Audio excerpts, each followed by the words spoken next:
Assalamualaikum warahmatullahi wabarakatuh. Kami dari kelompok 2 akan mempresentasikan mengenai peran budaya dalam bisnis internasional yang beranggotakan saya sendiri Fauzia Anissa Gita, NPM 62, Rizky Ahmad Effendi, NPM 77, Laila Nurul Fajri, NPM 84, Tiara Gita Diana, NPM 90, Nida Ahmad, NPM 91, dan Nova Resmita, NPM 92. Apa itu budaya? Menurut beberapa para ahli, yang pertama yaitu antropolog Edward Tyler mendefinisikan bahwa budaya sebagai sesuatu yang kompleks yang mencakup pengetahuan, kepercayaan, seni, moral, hukum, adat, dan kemampuan lain yang diperoleh manusia sebagai anggota masyarakat. Kemudian, menurut Gerd Hofstede, seorang ahli perbedaan lintas budaya dan manajemen, mendefinisikan bahwa budaya sebagai pemrograman kolektif pikiran yang membedakan anggota satu kelompok manusia dari yang lain, satu blok bangunan budaya. Kemudian menurut Z. Nembert dan Robert Weber yang melihat budaya sebagai sistem gagasan, dan mereka berpendapat bahwa ide-ide ini merupakan desain untuk hidup. Selanjutnya yaitu struktur sosial. Struktur sosial masyarakat mengacu pada organisasi sosial dasar. Meskipun struktur sosial terdiri atas berbagai aspek, terdapat dua dimensi yang sangat penting. Yang pertama, sejauh mana organisasi sosial mengutamakan eksistensi individu sebagai lawan kelompok. Secara umum, masyarakat barat cenderung menekankan keunggulan individu, sedangkan keunggulan kelompok yang lebih besar cenderung ditemukan pada masyarakat lain. Yang kedua, sejauh mana masyarakat memberlakukan tingkatan lapisan masyarakat ke dalam kelas sosial atau kasta. Terdapat beberapa masyarakat yang ditandai dengan tingkat stratifikasi sosial yang relatif tinggi dan mobilitas antara strata yang relatif rendah, sedangkan masyarakat lain ditandai oleh rendahnya stratifikasi sosial dan mobilitas yang tinggi. Baik, yang selanjutnya di sini akan menjelaskan mengenai struktur sosial atau social structure, di mana masyarakat mengacu pada organisasi sosial dasar. Meskipun struktur sosial terdiri atas berbagai aspek, terdapat dua dimensi yang sangat penting ketika menjelaskan perbedaan antar budaya. Dimensi yang pertama adalah sejauh mana organisasi sosial mengutamakan eksistensi individu sebagai lawan kelompok.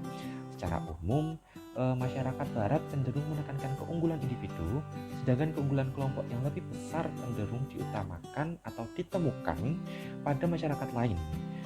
Kemudian dimensi yang kedua adalah sejauh mana masyarakat memberlakukan tingkatan lapisan masyarakat ke dalam kelas sosial atau kasta. Nah, di sini terdapat dua, yang pertama individu dan kelompok, dan juga stratifikasi sosial. Kita bahas satu-satu mengenai yang pertama adalah individu dan kelompok. Yang pertama individu. Nah, individu ini kita membahas tentang individualisme sebagai filsafat politik. Namun pada kenyataannya individualisme itu lebih sekedar sebuah filsafat politik abstrak. Pada sebagian besar masyarakat barat, individu adalah penyusunan besar atau yang paling dasar dari suatu organisasi sosial. Hal ini tercermin tidak hanya dalam organisasi politik dan ekonomi dalam masyarakat, tetapi juga dalam cara orang melihat dirinya sendiri dan berhubungan dengan orang lain dalam tatanan sosial maupun dalam dunia bisnis. Nah, kemudian yang kedua adalah mengenai kelompok. Kelompok ini berbeda dengan penekanan barat pada individu. Kelompok adalah unit utama dari organisasi sosial di banyak masyarakat lain. Sebagai contoh nih, contoh adalah di negara Jepang, individu status sosial seorang ditentukan oleh posisi seorang dalam kelompoknya, bukan dengan kinerja individunya. Dalam masyarakat tradisional Jepang, kelompok itu berupa keluarga atau desa di mana seorang individu itu tinggal. Saat ini, kelompok sering dihubungkan dengan tim kerja atau organisasi bisnis di mana individu itu bekerja. Kemudian yang selanjutnya adalah stratifikasi sosial atau yang bisa disebut dengan strata sosial. Strata sosial ini adalah semua masyarakat memiliki tingkatan yang hierarkis dalam kategori sosial. Strata ini biasanya didefinisikan berdasarkan pada karakteristik tertentu seperti latar belakang keluarga, pekerjaan, dan juga pendapatan. Individu dilahirkan dalam strata tertentu meskipun setiap masyarakat memiliki stratifikasi dalam derajat tertentu.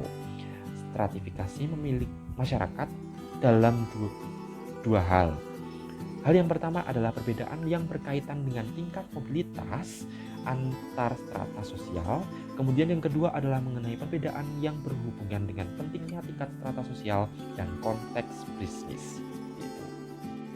Baik, yang selanjutnya adalah mengenai sistem agama dan etis.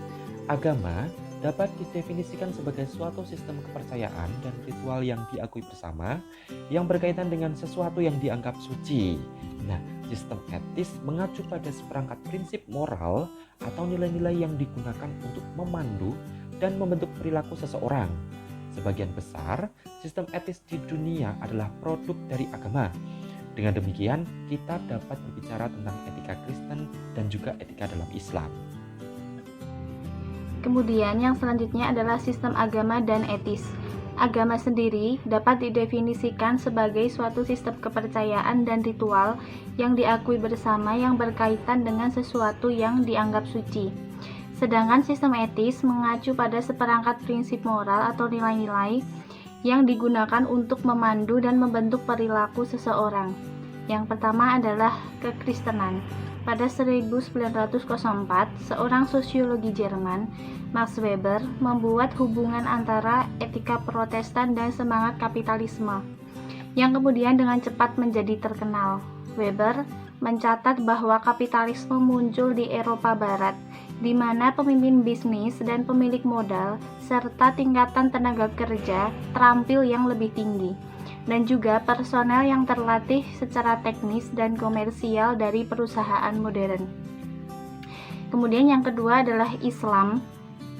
Al-Quran menyatakan setuju terhadap kebebasan berusaha dan mendapatkan keuntungan yang sah melalui perdagangan. Mengingat kecenderungan mendukung sistem berbasis pasar, negara-negara muslim cenderung menerima bisnis internasional asalkan bisnis tersebut berperilaku dengan cara yang konsisten dengan etika Islam. Kemudian yang ketiga adalah Hinduisme. Menurut Weber, nilai-nilai tradisional Hindu menekankan bahwa individu harus dinilai bukan dari prestasi material mereka, tetapi dengan prestasi spiritual mereka. Hindu menganggap bahwa mengejar kesejahteraan materi sebagai membuat pencapaian moksa yang lebih sulit. Kemudian yang selanjutnya adalah Buddhaisme, di mana penekanan pada penciptaan kekayaan yang tertanam di Protestan tidak ditemukan dalam Buddhisme. Masyarakat Buddhis belum menempatkan jenis penekanan sejarah dan budaya yang sama pada perilaku kewirausahaan seperti yang dinyatakan Weber dapat ditemukan dalam Protestan Barat. Kemudian yang terakhir adalah Konfusianisme.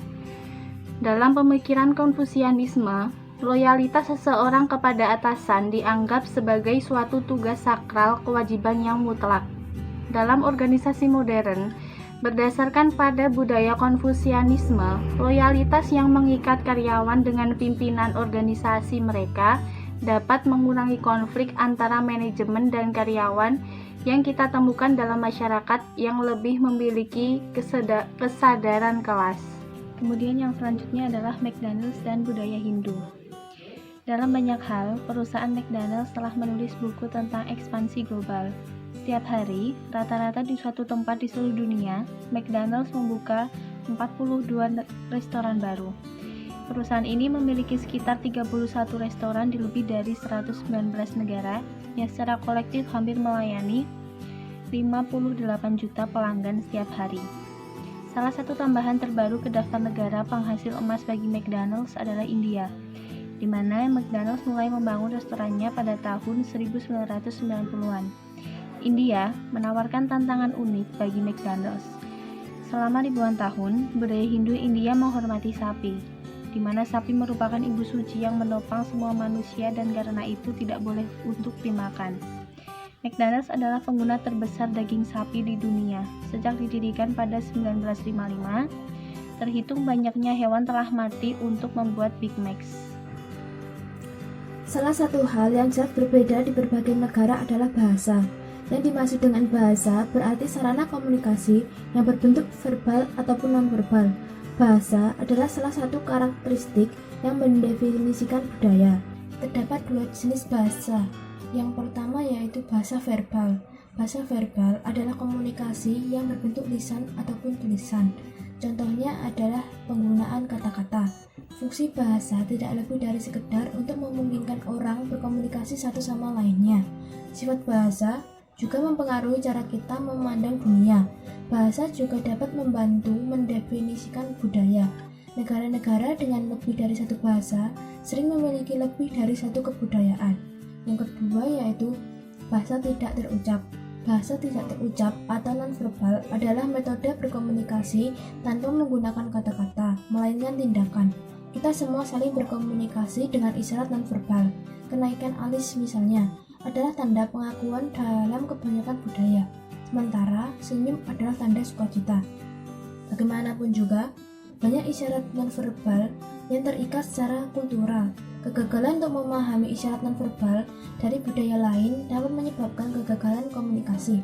Misalnya, membuat lingkaran dengan ibu jari dan telunjuk adalah sikap ramah di Amerika Serikat, tetapi merupakan undangan seksual vulgar di negara Yunani dan Turki. Demikian pula ketika kebanyakan orang Amerika dan Eropa menggunakan mengacungkan jempol untuk menunjukkan bahwa oke atau baik. Di negara Yunani, dianggap sebagai gerakan cabul. Aspek lain dari komunikasi non-verbal adalah ruang pribadi, yang merupakan ukuran jarak yang nyaman antara kita dan orang yang sedang kita ajak bicara.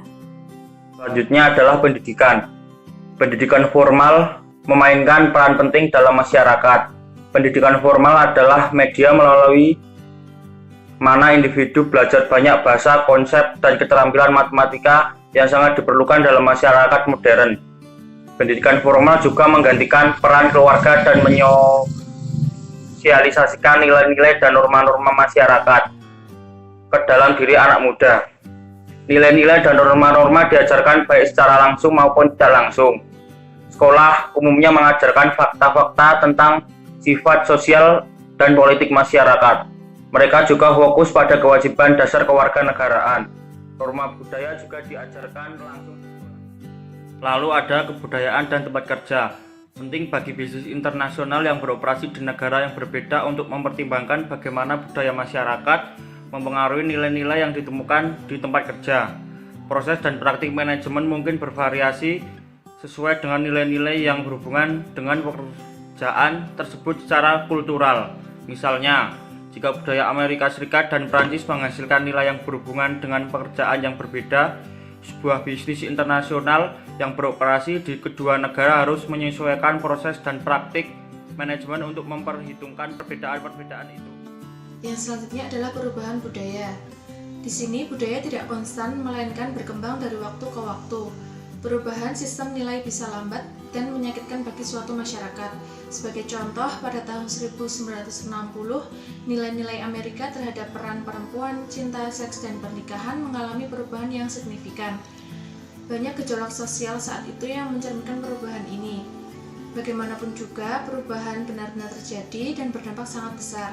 Misalnya, pada awal tahun 1960-an, gagasan bahwa perempuan dapat menempati posisi manajemen senior di perusahaan besar tidak diterima secara luas. Lalu beberapa studi menyarankan bahwa kemajuan ekonomi dan globalisasi dapat menjadi faktor penting dalam perubahan sosial.